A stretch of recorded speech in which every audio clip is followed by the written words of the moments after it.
Good morning students. आज मैं chapter 5 class 12 biology का कंटिन्यू करूँगा। पिछले क्लास में हमने पढ़ा मोनोहाइब्रिड क्रॉस के बारे में जो कि मेंडल ने दिया था, और उसमें हमने दो लॉ पढ़ा, एक कि लॉ ऑफ डोमिनेंस है और दूसरा लॉ ऑफ सेग्रीगेशन। तो आज हम लोग का पहला फोकस होगा law of dominance. Law of dominance.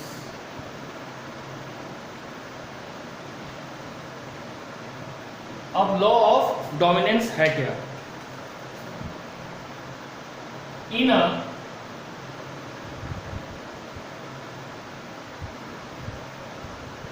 heterozygous individual, in a heterozygous individual, या जिसको हम हाइब्रिड भी बोल सकते हैं, in a heterozygous individual और हाइब्रिड, ठीक है, a character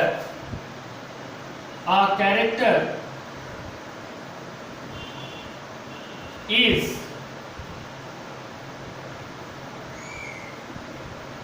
represented by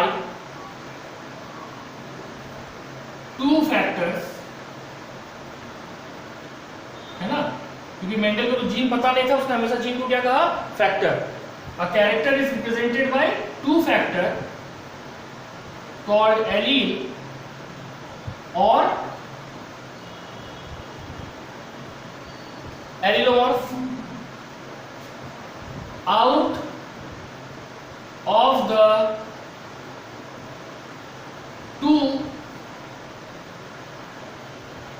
contrasting यानी विपरीत, two contrasting allele, one is able to express itself, एक अपने आप को एक्सप्रेस कर देगा in the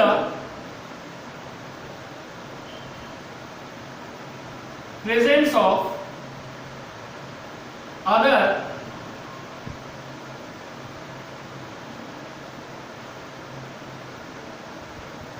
contrasting allele called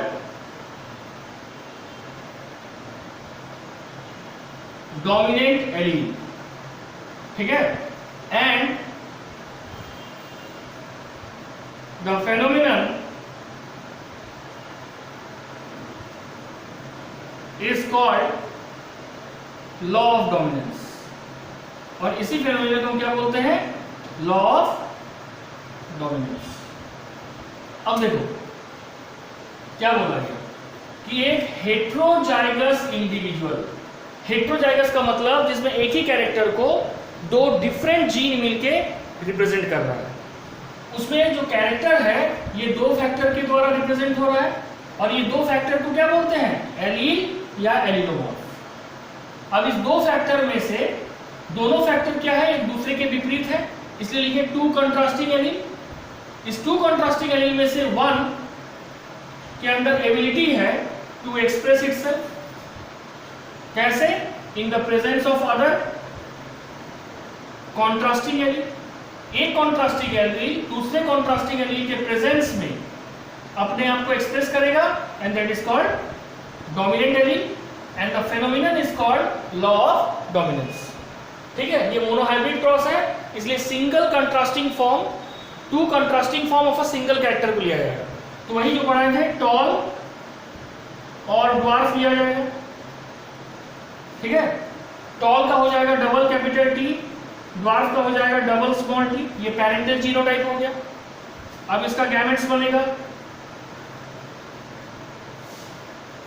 gametes बनेगा ना, तो कैपिटल टी और स्मॉल टी दोनों क्रॉस होगा, तो कैपिटल टी स्मॉल टी। ये क्या है? F1 hybrid. और ये F1 हाइब्रिड कैसा है? देखो, कैपिटल टी डोमिनेंट है, स्मॉल टी रिसेसिव है, तो F1 हाइब्रिड कैसा होगा? टॉल। तो ये एक हेट्रोजाइगस ऑर्गेनिज्म है। हेट्रोजाइगस इसलिए है कि ये कैरेक्टर को दो डिसिमिलर जीन मिलकर रिप्रेजेंट कर रहा है, एक कैपिटल है और एक स्मॉल टी है, तो दोनों एक दूसरे से पूरी तरह से अलग है, इसलिए इसको कहा गया हेट्रोजाइगस इंडिविजुअल या हाइब्रिड। ठीक है, जिसमें एक जीन, एक एलील अपने आप को दूसरे कॉन्ट्रास्टिंग एलील के प्रेजेंस में एक्सप्रेस किया, तो इसको क्या बोले, इसलिए टी को बोला जाएगा डोमिनेंट एलील और फेनोमेनन को कहा जाएगा लॉ ऑफ डोमिनेंस। लेकिन ये जो मेंडल का फर्स्ट लॉ है, लॉ ऑफ डोमिनेंस, इसका दो एक्सेप्शन है, एक इनकम्प्लीट डोमिनेंस और एक लॉ ऑफ कोडोमिनेंस। ठीक है,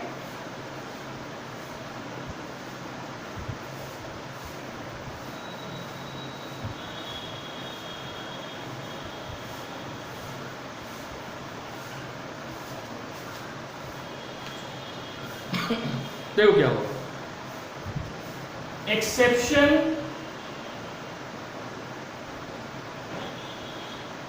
to law of dominance. Mendel का फर्स्ट लॉ जो है लॉ ऑफ डोमिनेंस, उसका एक्सेप्शन किया। पहला है लॉ ऑफ इनकम्प्लीट डोमिनेंस।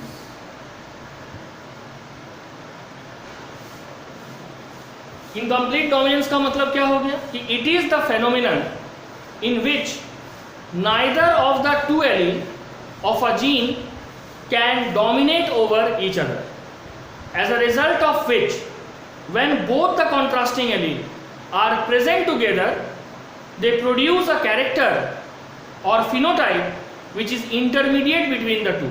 वो दोनों के बीच का कैरेक्टर होता है। ठीक है, देखो, इट इज अ फेनोमेनन, एक प्रक्रिया है, कैसी प्रक्रिया अभी बताएं, इन विच neither of the two allele, in which neither of the two alleles are dominant over each other।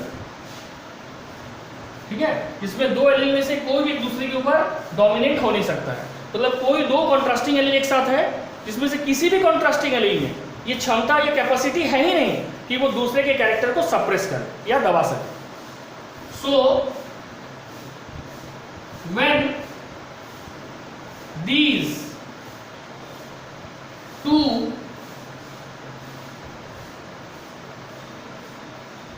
Contrasting allele are present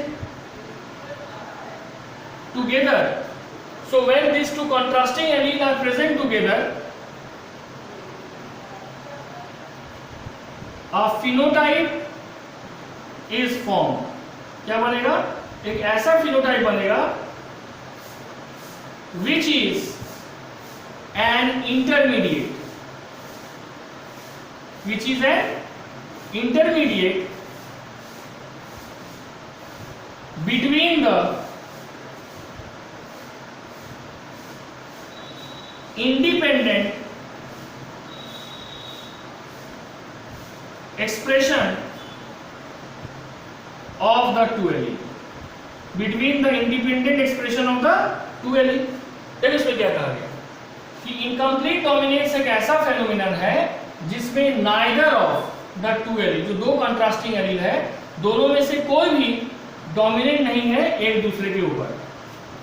जिससे परिणाम क्या होता है कि जब ये दोनों कंट्रास्टिंग एलील एक साथ होता है, एक ऐसा फिनोटाइप का फॉर्मेशन होता है जो कि इंटरमीडिएट है। इंटरमीडिएट का मतलब दोनों जीन का जो इंडिपेंडेंट एक्सप्रेशन होना चाहिए दोनों से हटके है, दोनों के बीच का है। इसको डिस्कवर कौन किया था, कार्ल लॉरेंस। ये वही साइंटिस्ट है who is one of them who rediscover the Mendel's work. इसमें डिस्कवर किया था इन 4 o'clock plant. 4 o'clock plant, 4 o'clock plant का साइंटिफिक नेम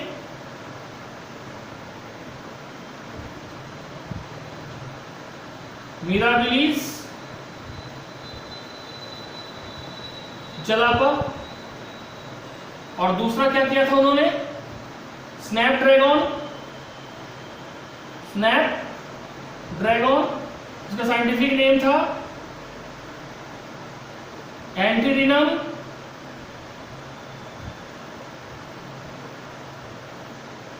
मैजस। ठीक है, कार्ल कॉरेंस ने फोरोकॉल प्लांट और स्नैपड्रैगन में इस एक्सपेरिमेंट को डेमोन्स्ट्रेट करके बताया था। कैसे बताया था वो बताते हैं।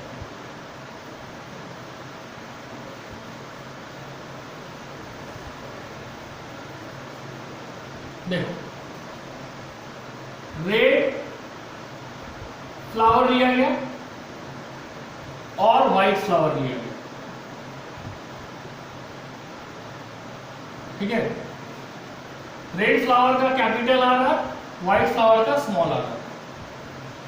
ये हो गया कैपिटल आर, ये हो गया स्मॉल आर, ये हो गया गैमेट्स। अब ये जब क्रॉस हुआ तो क्या बना, कैपिटल आर स्मॉल आर, ये हो गया F1 हाइब्रिड या F1 जनरेशन।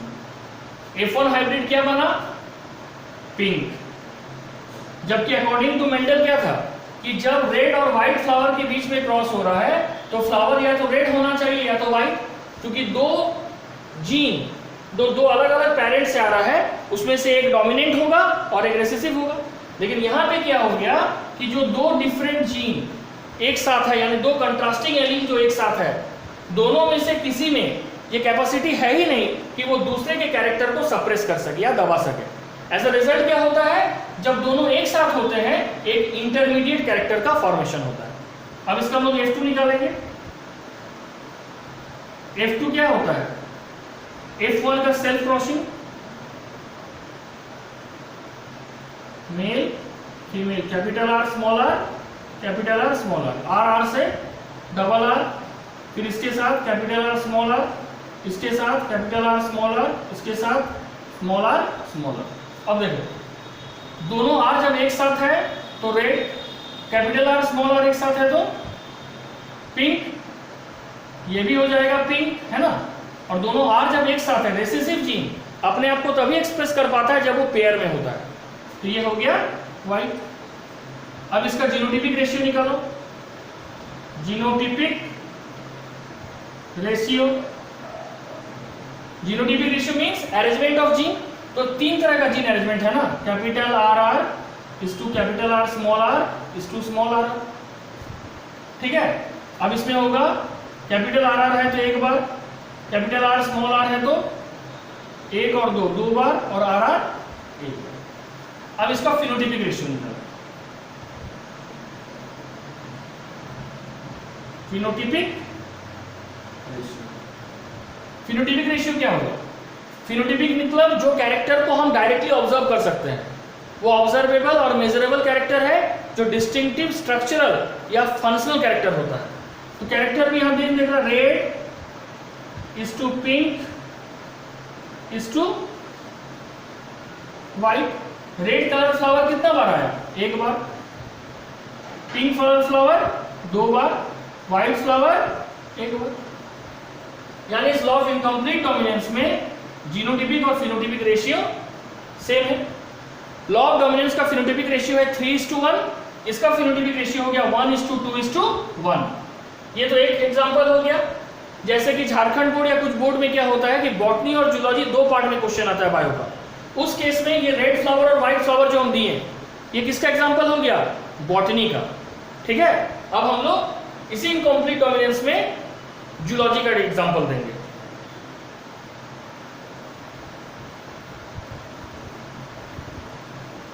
ठीक है, एंडुलोशियन फ्लावर,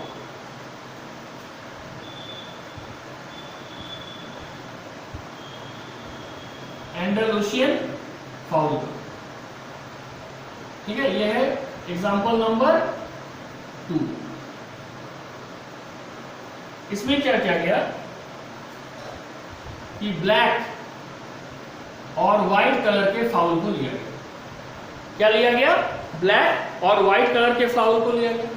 ये हो गया कैपिटल BB, ये हो गया स्मॉल BB। तो ये हो गया कैपिटल बी, एक हो गया क्यू, क्योंकि जब भी गैमेट का फॉर्मेशन होगा तो हर एक गैमेट को सिंगल फैक्टर मिलेगा ऑफ द पेयर, तो ये दोनों के बीच क्रॉस होगा तो कैपिटल बी स्मॉल बी। ये हो गया F1 हाइब्रिड। अब F1 हाइब्रिड क्या होगा? F1 हाइब्रिड हो जाएगा ब्लू, ठीक है। फिर वैसे ही F2 हाइब्रिड निकालो या जनरेशन, फिर पनेट स्क्वायर बनेगा, male female, capital B small b, capital B small b, इसके साथ इसका मल्टीप्लाई होगा, इसके साथ इसका कैपिटल बी स्मॉल बी, इसके साथ इसका कैपिटल बी स्मॉल बी, इसके साथ इसका स्मॉल बी स्मॉल बी। अब यहाँ क्या, ये हो गया black,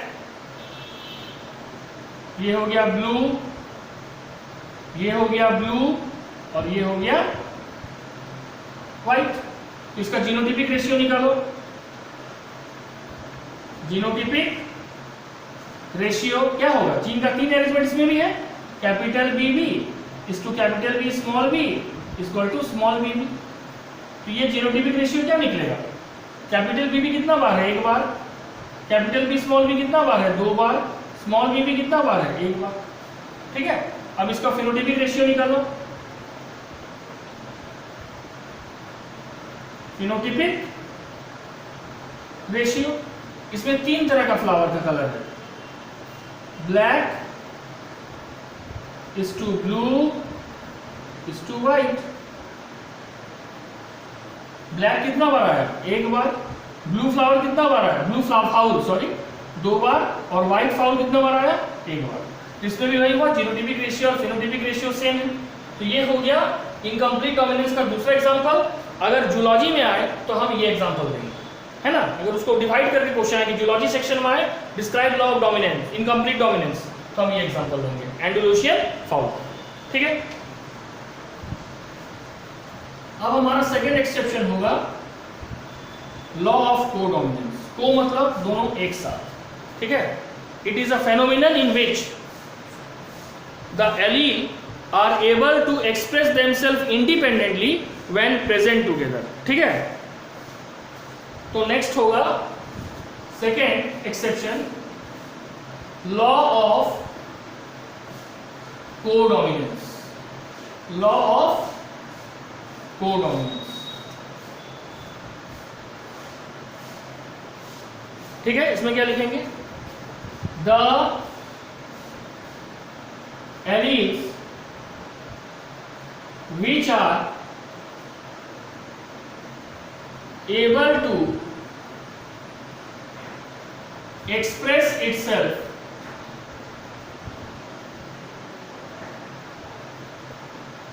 independently, the allele which are able to express themselves independently when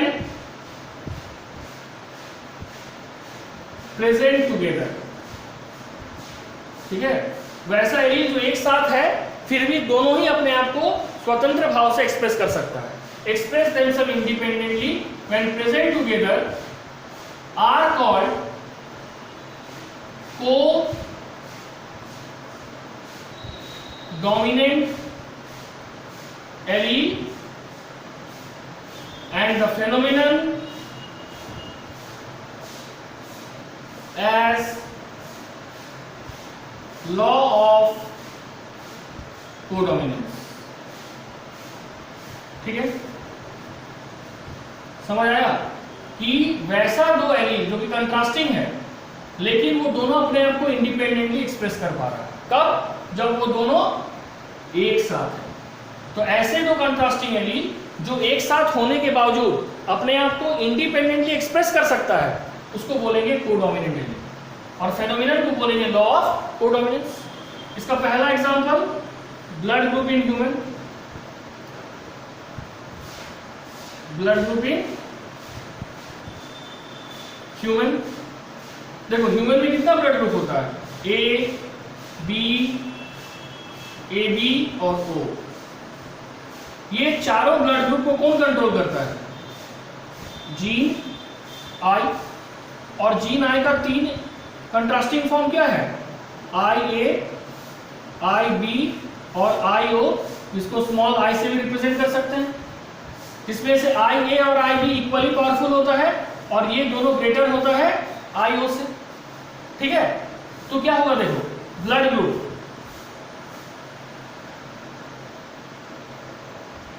genotype, ठीक है, 2 कॉलम बना दिए, 4 ब्लड ग्रुप है, ए बी और ओ। ए ब्लड ग्रुप जीनोटाइप क्या होगा, या तो आई ए होगा या तो आई ए आई ओ होगा, है ना, क्योंकि O is recessive and A is dominant, तो A होगा। उसी तरह से इसमें भी डबल आई बी जीन होगा या आई बी आई ओ होगा। यहाँ पे O इज रिसेसिव और B इज डोमिनेंट, तो डोमिनेंट एक्सप्रेस किया। लेकिन यहाँ पे क्या है, आई ए और आई बी। तो देखो, the contrasting allele which are present together, ये दोनों एक साथ हैं, and they are able to express themselves independently, दोनों एक साथ होने के बावजूद दोनों अपने आप को एक्सप्रेस कर रहा है। आई ए से ए ब्लड ग्रुप बना, आई बी से बी ब्लड ग्रुप बना, तो ऐसे जीन को क्या कहेंगे, जीन पेयर को कोडोमिनेंट एलील, और इस फेनोमेनन को कहेंगे लॉ ऑफ कोडोमिनेंस। यानी A B is an example of law of income codominance. और कोडोमिनेंस किसको नहीं मान रहा है, लॉ ऑफ डोमिनेंस को, क्योंकि उसका कहना था अगर ए और बी एक होगा तो या तो ब्लड ग्रुप ए होगा या तो ब्लड ग्रुप बी होगा, क्योंकि लॉ ऑफ डोमिनेंस के अनुसार जब 2 कंट्रास्टिंग जीन एक साथ होगा तो हमेशा एक डोमिनेंट होता है और एक रेसेसिव। लेकिन ऐसा यहाँ पे केस है ही नहीं, या तो दोनों मिलकर अपने आप को एक्सप्रेस कर दे रहा है ना, कोई दूसरे को हैम्पर नहीं कर रहा है। नेक्स्ट, दूसरा example,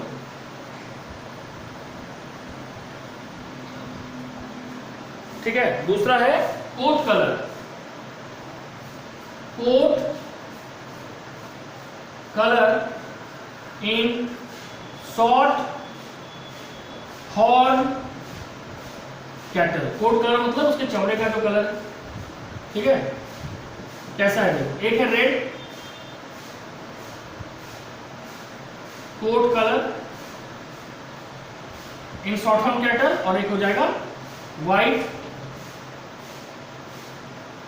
coat colour in short horn cattle. इसका हो गया आर आर, ठीक है, इसका हो गया डब्ल्यू डब्ल्यू, ठीक है। गैमेट बना तो बना आर, इसका बना डब्ल्यू, ये क्या है, गैमेट। अब ये दोनों जब क्रॉस हुआ तो क्या बना, आर डब्ल्यू, ये हो गया F1 हाइब्रिड। और आर डब्ल्यू जो है ये क्या बना, रोन कलर। रोन कलर मतलब क्या है, पूरे बॉडी में जो कैटल का है व्हाइट और रेड पैचेस का डिस्ट्रीब्यूशन होगा, यानी यहाँ पे जक्स्टा पोजिशन हो रहा है, जक्स्टा पोजिशन है, या इसको हम बोल सकते हैं मोजाइक पैटर्न ऑफ इनहेरिटेंस, ठीक है। तो यहाँ पे दोनों जीन इक्वली पावरफुल है और इसलिए रोन कलर आया, दैट इज बॉडी में व्हाइट पैचेस और रेड पैचेस का इक्वल डिस्ट्रीब्यूशन है, ठीक है, that is called roan colour. तो रोन कलर किसका एग्जांपल है, कोडोमिनेंस, ठीक है। तीसरा एग्जांपल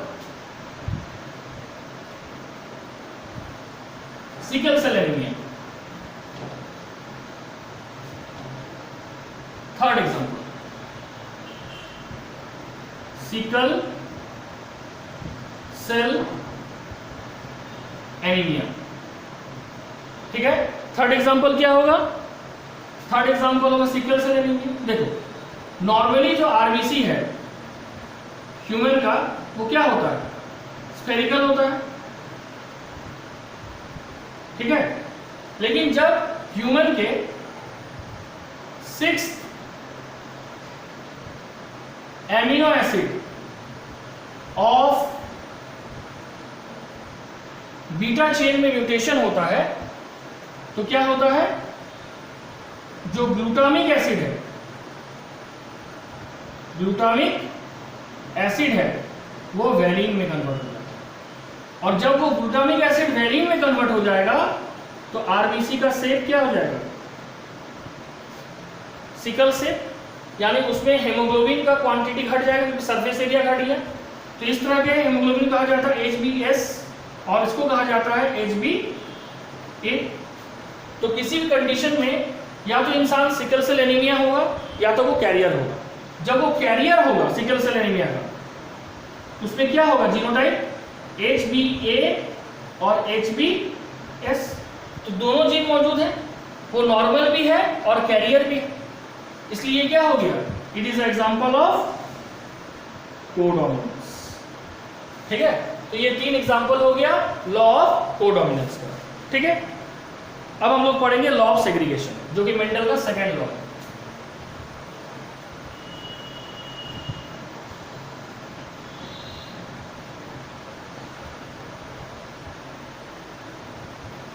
लॉ ऑफ सेग्रीगेशन,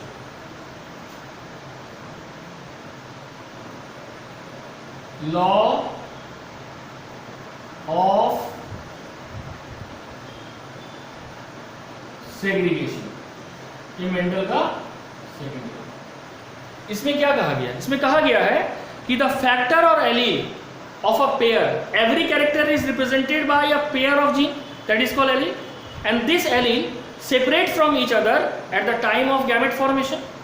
क्यों, ताकि गैमेट को वन फैक्टर मिले ऑफ द टू। ठीक है, and they never so blending. ठीक है, देखो, it is a phenomenon in which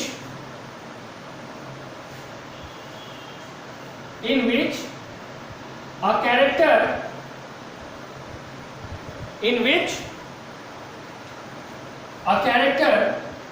is represented by a pair of allele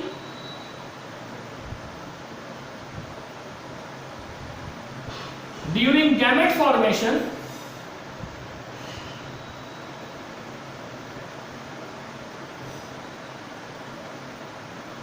these allele separate या बोल सकते हैं segregate from each other। ठीक है, it is a phenomenon in which a character is represented by a pair of allele, और gamete formation के दौरान during gamete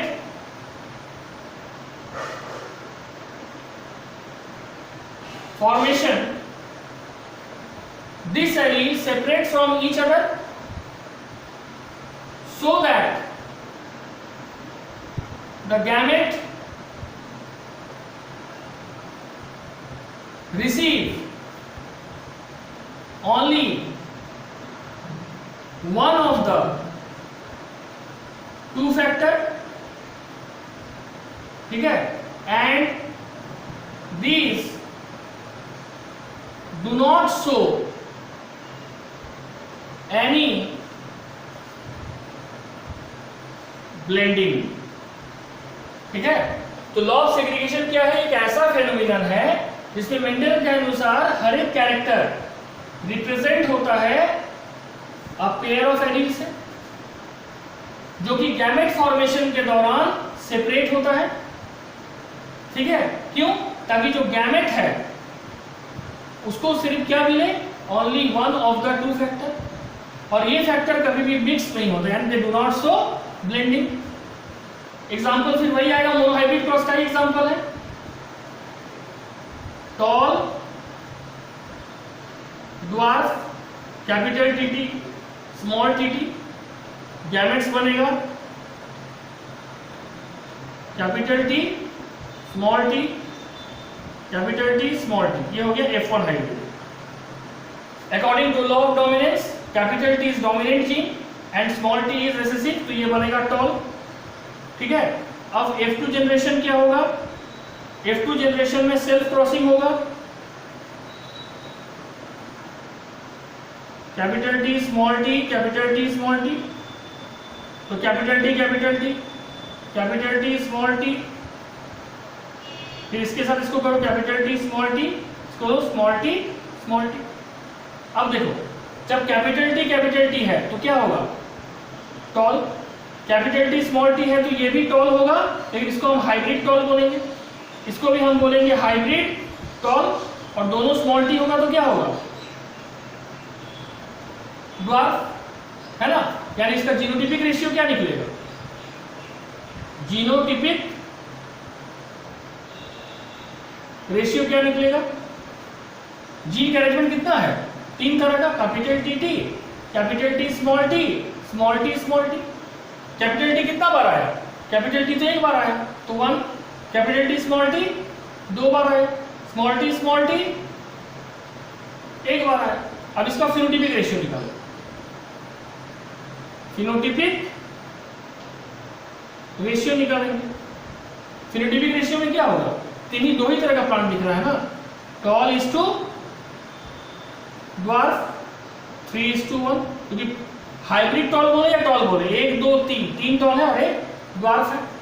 अब इसमें जो कहना चाहता है लॉ ऑफ सेग्रीगेशन वो देखो। लॉ ऑफ सेग्रीगेशन में कहना है कि जब एक particular hybrid organism heterozygous organism है तो इसमें एक जाइगोट में 2 गैमेट है, कैपिटल टी और स्मॉल टी, और दोनों गैमेट में 2 अलग अलग जीन है, जिसमें से एक जीन डोमिनेंट है और दूसरा जीन रिसेसिव है, जिसके कारण जो डोमिनेंट जीन है कैपिटल टी वो अपने आप को एक्सप्रेस कर रहा है और जो रिसेसिव जीन है स्मॉल टी वो अपने आप को एक्सप्रेस नहीं कर पा रहा है, लेकिन ये कैरेक्टर प्रोड्यूस कर रहा है। दोनों डोमिनेंट और रिसेसिव जीन एक साथ है, बट दे डू नॉट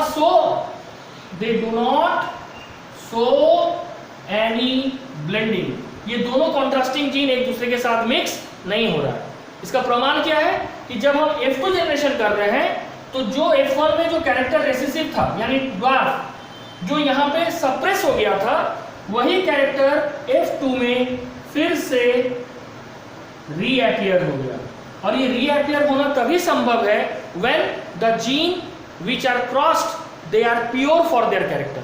जब तक वो प्योर लाइन नहीं होगा दे नेवर एक्सप्रेस देमसेल्फ। ठीक है, इसीलिए इस लॉ ऑफ सेग्रीगेशन का और एक नाम है law of purity of gametes, और एक क्या नाम है law of purity of gametes. और दूसरा ये लॉ जो है मेंडल का इकलौता लॉ है जो कि यूनिवर्सल इन नेचर है। क्या है, यूनिवर्सल इन नेचर। और यूनिवर्सल इन नेचर का मतलब it is equally applicable in both plant and animal. ये प्लांट और एनिमल दोनों में समान रूप से लागू है और इसका कोई एक्सेप्शन नहीं है। There is no exception to this rule. That is the only law of Mendel which is universal in nature is the second law, that is law of segregation. ठीक है? That's all for today. Thank you.